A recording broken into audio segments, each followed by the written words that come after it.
Oh, they're going to have to glue you back together in hell! Okay, so let's start off with the Demo Man. Now as far as the Demo Man goes, I like playing with the Demo Man, but not as the Demo Man. Out of all the classes in TF2, I find him to be the hardest to play with. Unlike the other class, the Demo Man's playstyle involves indirect fire with both his grenade launcher and his sticky bomb launcher, which require a large amount of skill to master. Now it may sound lazy, but when I could easily swap to another class like the Soldier and do similar types of explosive damage as his rocket launcher, I will. However, one of the major upsides of the Demo Man is his alternate playstyle, that being the Demo Knight. Trading out his grenade launcher for a pair of health shoes and his sticky bomb launcher for a shield, and switching over to primarily melee weapons, he can charge into battle doing massive damage with a sword. And this is how I like to play the Demo Man, and it's actually got me wondering if Valve at one point decided they wanted to have a melee character, but decided against it, and then reconsidered later on during the development of TF2, during one of the major updates, and decided to give all the melee weapons to the Demo Man, to add to a more Scottish Highlander feel. Now to the Demo Man's weaponry. The weapon I would have to consider my favourite would be the Charge and Targe. The way the weapon works is that it is designed to deflect extra damage from your incoming opponents in the ways of fire and projectile damage, allowing you to also activate a charge ability to get across the battlefield quickly to collect more heads with your sword. Combine this with the health boots and you can get a very good idea of how you can cross and defend yourself from extra damage. Now for the weapon I like the least, it would have to be the Scottish Resistance. This weapon works similar to the sticky bomb launcher, except you're able to deploy more sticky bombs, but at a considerably longer arming time. For someone like me who can't use the sticky bomb launcher that well, a longer arming time doesn't make up for the extra amount of sticky bombs.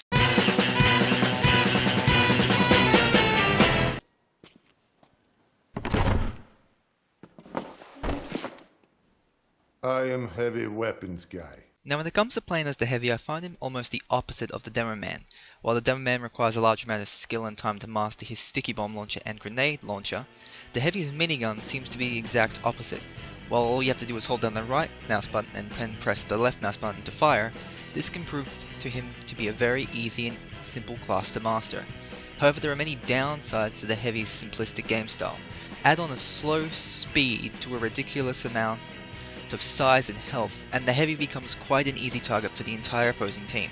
However, the Heavy serves a massive purpose besides being a bullet sponge in the battlefield. The Heavy's massive amount of health plus his minigun make him simply the most dangerous of all the characters in Team Fortress 2. Let alone if a Heavy and a Medic decide to team up together, a fully ubercharged Heavy and Medic combo is very hard to stop and defeat on the battlefield. Not only that, but while defending objectives like control points or intelligence, the Heavy acts almost like a portable sentry gun, his massive minigun being able to take down most opponents before they can even get near the objective.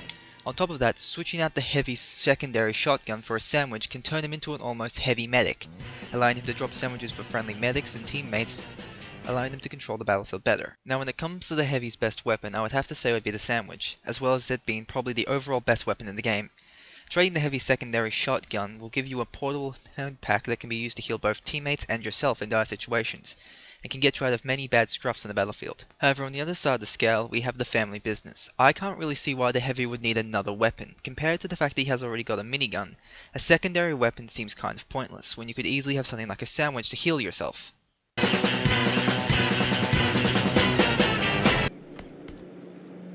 Yo, what's up?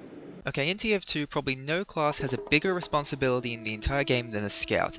You have to capture intelligence, capture control points, push carts, and be a general annoyance to the entire other team. However, at the same time, you have a very mixed bag of abilities. You can run very fast and double jump, but you have a very low amount of health. You can capture a control point very quickly, but you're unable to defend it for a very long period of time against multiple other classes.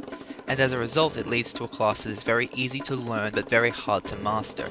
However, where the Scout comes into his own against the other classes is in his alternate weapons. Swapping out your standard Scattersun for a Babyface Blaster can give you the ability to run faster while sacrificing jump distance, while swapping out your pistol for something like Mad Milk or a Bonk to give you immunity for a short period of time or health upon shots. Now as for my favourite Scout weapon, it would have to be the Soda Popper. Being able to do extra jumps after charging the hype is a great ability, and combining something like this with the Atomic Punch allows you to have a 3D scan view of the area while jumping around like a madman, invulnerable to most damage. However, my least favourite scout weapon has to be the flying... Fuck, I don't even know what this thing is called. No, seriously, I don't know what this thing is called. I can't pronounce that. Guillotine, maybe? This weapon seems to be pointless in the fact that you have to charge it up after every throw. Not only that, if you miss, the bleed damage does nothing, causing you to have to continuously re-aim yourself and end up just using your scattergun to kill the opponent.